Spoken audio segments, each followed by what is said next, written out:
This is my advice to you. Read it. You can't read it?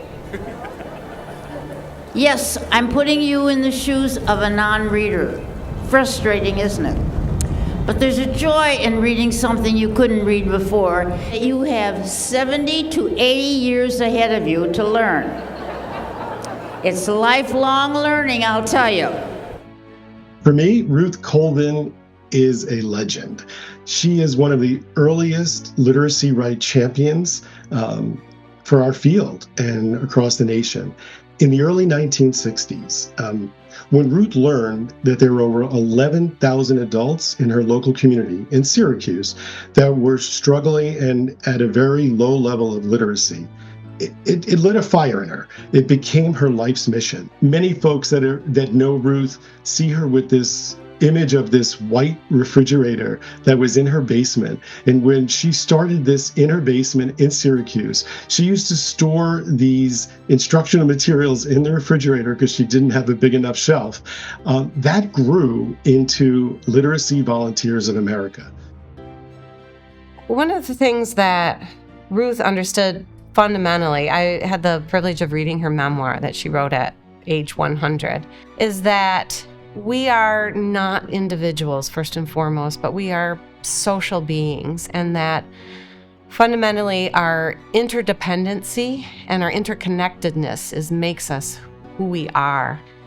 And that's also literacy central to that. That's the fabric of that interconnectedness.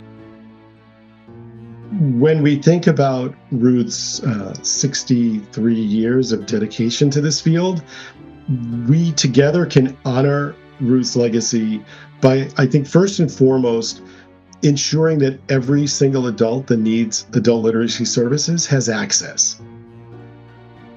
We're celebrating our 40th anniversary next year, but this mighty organization that we have began as a one-on-one tutoring program, and it began in the legacy of Ruth Colvin. Ruth Colvin founded Literacy Volunteers of America, and this model of community volunteers stepping up and becoming a coach with an individual in the community was what the leaders in our community drew upon when they founded the Kent County Literacy Council.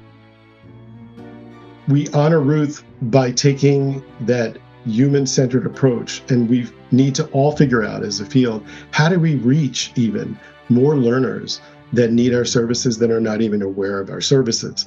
And we need to sort of shout from the rooftops that adult literacy education is important, especially now, and that we can continue Ruth's legacy to make sure that we are transforming lives through the power of literacy.